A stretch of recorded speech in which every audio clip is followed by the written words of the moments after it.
Hello. अरे हाँ, बार बार call करके डिस्टर्ब क्यों कर रहे हो? मैं स्टूडियो के अंदर पहुंच गया हूँ। अरे रिश्तेदार आ गए तो इधर उधर करके एडजस्ट कर दो ना।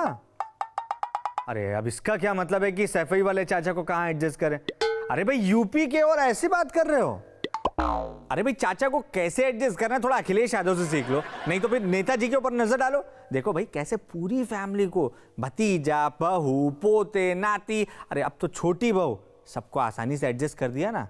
तुमसे यार एक चच्चा एडजस्ट नहीं हुए जा रहे हैं। अच्छा हमारी बात सुनो, चच्चा जी को कॉर्नर लगाओ मत, कॉर्नर वाला रूम दे दो, और दादाजी के बारे में पूछना मत, उनको सीधा मार्गदर्शक रूम में भेज दो। हाँ उनको वहीं रहना, वहां से निकलने की जरूरत नहीं है, समझ गए? अरे यार गजब किए हुए हो। इसरो ने 104 सैटेलाइट एडजस्ट कर दी और एक तुम और तुमसे 4 गेस्ट एडजस्ट नहीं हुए जा रहे हैं। चलो जल्दी से फोन काटो, हाँ हमारा शो शुरू हो रहा है। सॉरी एक फोन आ गया था, लेकिन आप फिक्र ना करिए क्योंकि आपके और आपके दोस्त अक्षय विनोद शुक्ल के बीच अब कोई नहीं होने वाला है। अब हम दोनों मिलकर करेंगे बाबा जी का हास्य योग, ओनली ऑन खबरों का उल्टा चश्मा।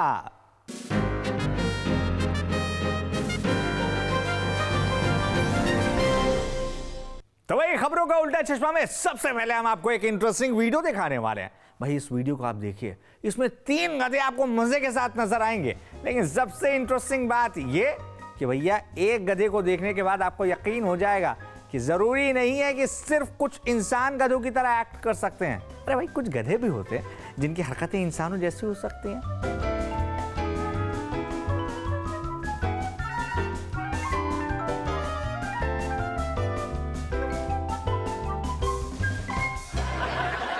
तो इसे कहते हैं दोस्ती की ताकत, ये है गठबंधन की ताकत। वैसे एक चीज तो आप भी मानते हैं कि भैया ऐसे गठबंधन की वजह से कुछ गधों का काम भी आसानी से चल सकता है। खैर आप कुछ और सोचो उससे पहले हम आपको हिदायत दे दें कि भैया इस वीडियो का संबंध 5 राज्यों में हो रहे चुनाव से बिल्कुल भी नहीं है। किसी नेता से इसकी तुलना करने की सोचिएगा भी मत। अरे भाई ये गधे हैं, ना तो ये खादी पहनते हैं, ना इनके पास XYZ टाइप की सिक्योरिटी है। अब ये घास बड़े खाते हैं, लेकिन ना तो ये वोट मांगते हैं ना नोट मांगते हैं, और आय से अधिक संपत्ति उनके पास है ही नहीं। तो भाई कुर्सी पर बैठना तक इनको नहीं आता है। अब आप बताइए किस एंगल से ये आपको पॉलिटिशियन से तुलना करने लायक लगते हैं? हा? और अब बात करते हैं लाखों लोगों की फेवरेट आलू के बारे में।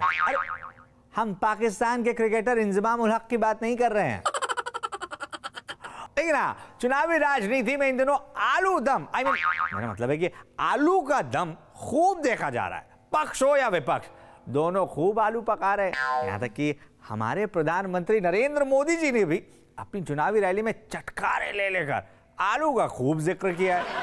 ये कांग्रेस पार्टी में एक ऐसे नेता है जो आपके पास वोट मांगने आए हैं, उनको इतना ज्ञान नहीं है कि आलू खेत में होता है कि आलू फैक्ट्री में होता है।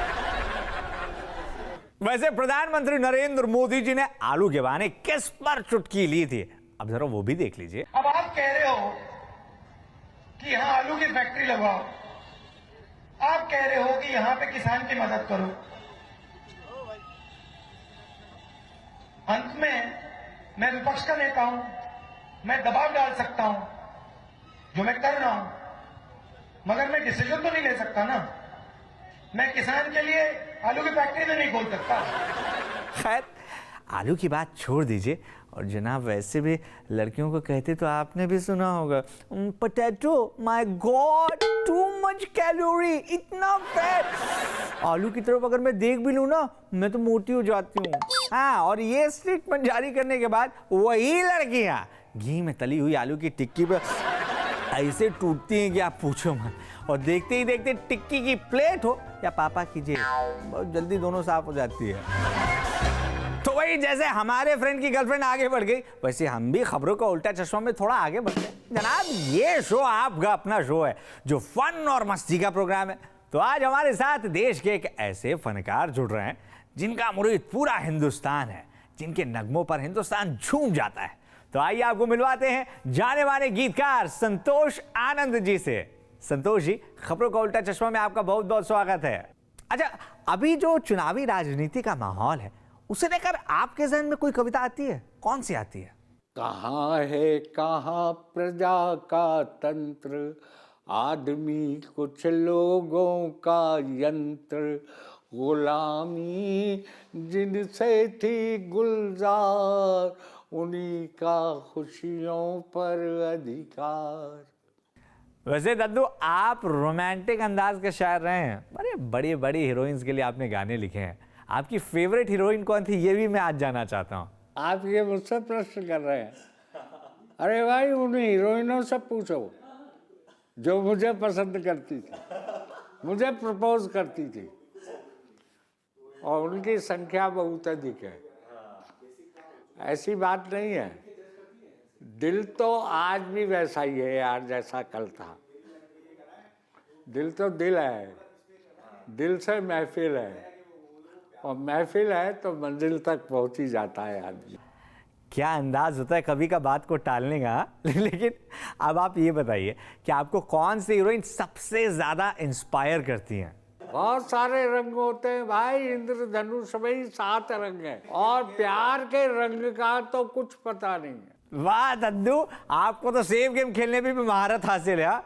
अच्छा, एक चीज आप बताइए, कभी किसी हीरोइन के लिए आपने कहा अपने अंदाज में कि तुम ही मेरी जिंदगी हो, तुम ही मेरी बंदगी हो? झूठ नहीं बोलूँगा, एक आधे के साथ ऐसा भी हुआ, क्योंकि मुझे गीत लिखना था। मुझे अपने गीत से प्यार है, काम से प्यार है, तो इसलिए मुझे झूठ भी बोलना पड़ गया। तुम्हारे अलावा तो मेरी जिंदगी में कोई है ही नहीं।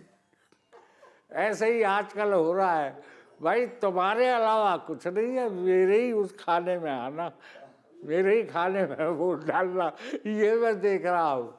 तो आजकल जनता महबूबा है, इस महबूबा को लोग प्यार कर रहे हैं।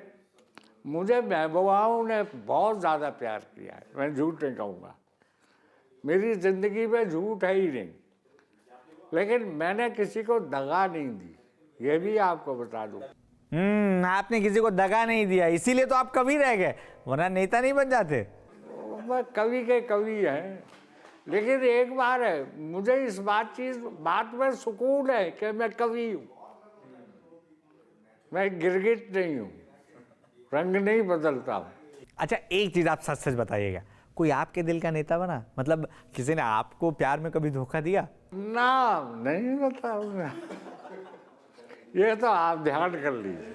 दद्दू, आप खुल के कुछ नहीं बता रहे, आप सच सच बताइए, ये दादी का डर है या उसका डर जिसने आपका दिल तोड़ा? नहीं, दादी का डर तो तब भी नहीं था, अब भी नहीं है। हाँ, घर पे जाके मैं दिखा देता हूँ कि हाँ दादी तेरा डर है। मेरी दादी नहीं है, आपकी दादी।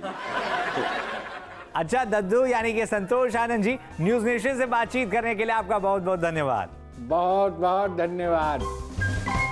तो भाई, खबरों का उल्टा चश्मा में इसी तरीके से कॉमेडी के रॉकेट्स हम दागते रहेंगे, लेकिन अभी फिलहाल हम बात करने वाले हैं असली रॉकेट की। आपको भी याद होगा कि इसरो ने 104 सैटेलाइट एक साथ लॉन्च करने के बाद देश का नाम रोशन कर दिया है, और इस उपलब्धि के लिए हम इसरो को सैल्यूट करते हैं। अरे लेकिन यह तस्वीर देखकर तो लग रहा है जनाब कि कहीं इसरो से एक आध रॉकेट यहीं तो नहीं छूट गया है। भाई, इसरो की कामयाबी के बाद खबर तो यह भी आई कि पाकिस्तान और चीन में चूल्हे के अलावा भी बहुत सारी जगह थी जहां आग लग गई, और यही वजह है जनाब कि जलन मिटाने वाली दवाइयों की डिमांड भी काफी बढ़ गई। वैसे इसरो के इस खास मिशन की खास बात है कि एक रॉकेट के जरिए 104 सैटेलाइट लॉन्च कर दिए गए। दुनिया इस बात से हैरान है कि ये हो कैसे गया, लेकिन हम और आप ये राज तो रोज देखते हैं। अरे भैया, हमारे हिंदुस्तान में भैया थोड़ा आगे हो ना, अरे थोड़ा पीछे हो ना, ये कह गए कि 3 सीट पर 7-8 लोगों को बिठा लेना आम बात नहीं है क्या? भाई, हम हर बात में एडजस्ट करना जानते हैं। 25 सीट वाली मिनी बस क्यों ना हो, 50 सवारी से ज्यादा तो उसमें आपको आराम से मिल जाएंगे, और 50 सीट वाली बस में 90 मुसाफिर ठूस ठूस कर भर दिए जाते हैं। अरे क्योंकि हम तो सब कुछ में एडजस्ट कर लेते हैं ना, और ट्रेन का हमसे मत पूछेगा, रिजर्व सीट पर एडजस्टमेंट तो चलना ही चाहिए। और जनाब, एक बार फिर हम बात करने वाले हैं पॉलिटिक्स की, वो भी उत्तर प्रदेश की। दरअसल उत्तर प्रदेश के यादव परिवार की लड़ाई में युद्ध विराम भले ही लग गया हो, लेकिन नेताजी कश्मकश में अब भी हैं। अरे समर्थन किसका करें, बेटे का या भाई का? अब बेटा जी भले ही नेताजी को फॉलो ना करे, लेकिन हाँ, आपके दोस्त अक्षय और उनका शो खबरों का उल्टा चश्मा नेताजी बहुत फॉलो करते हैं। हाँ, हम जानते हैं आप सबूत मांगेंगे, तो लीजिए जनाब, हम भी हाजिर हैं। हम आपको पिछले हफ्ते के एक एपिसोड का कुछ हिस्सा दिखाते हैं। अब जब खबरों का उल्टा चश्मा के साथ नेताजी ने बात की थी, तब आप देखिए कि क्या नेताजी ने कहा था। देखिए, हमारा बेटा अखिलेश नाम का कहा है, अगर एक बार फिर से उत्तर प्रदेश में इलेक्शन जीतते हैं और फिर से वो मुख्यमंत्री बन जाते हैं, तो हमारे बेटे अखिलेश हमें प्रधानमंत्री बना देंगे। देखा ना, आप ये देखिए कि इसे देखने के बाद हाँ नेताजी ने क्या कहा। इसी मिट्टी से वो कहाँ तक पहुँचे, पूरे रक्षा मंत्री से लेके और मंत्री बने और आप रात सर्वोच्च पद बनते बनते रह गया। हमारे ही किसी साथी ने उसे लगा दिया, तो मुझे तो खुशी हुई कि अगर 10 साल पहले प्रधानमंत्री बन गए होते तो भूतपूर्व प्रधानमंत्री होते, फिर मेरे सभी नहीं पढ़ पाते, मुख्यमंत्री भी नहीं बन पाते। ये स्थिति सर वो अच्छा हुआ मेरे लिए। खबरों का उल्टा चश्मा में अब हम और आप मिलकर बात करने वाले हैं हाल ही में बीते वैलेंटाइंस डे के। दरअसल वैलेंटाइंस डे पर जब पूरी दुनिया में एक लाइन सबसे ज्यादा मारी जा रही थी कि आई लव यू, उस वक्त हमारे हिंदुस्तान में दूसरी लाइन सबसे ज्यादा मारी गई, I like you but as a friend you know, hope you will understand. और हमें लगता है जनाब कि कहीं ये लाइन वही लाइन तो नहीं है जिसकी वजह से देश के एक युवा नेता, 46 साल के युवा नेता अब तक कुंवारे रहे।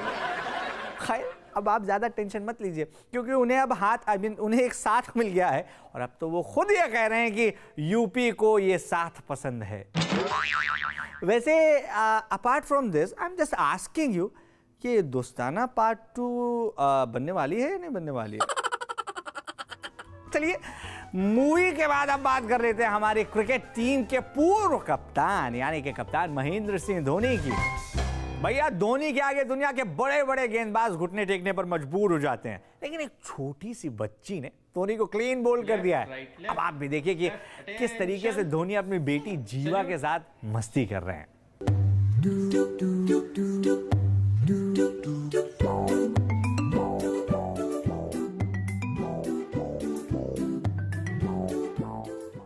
वाह भाई वाह, ये बिटिया रानी ने तो पापा को सिर्फ घुटने पर नहीं लाया, बल्कि पापा को तो जमीन पर लेटने पर भी मजबूर कर दिया।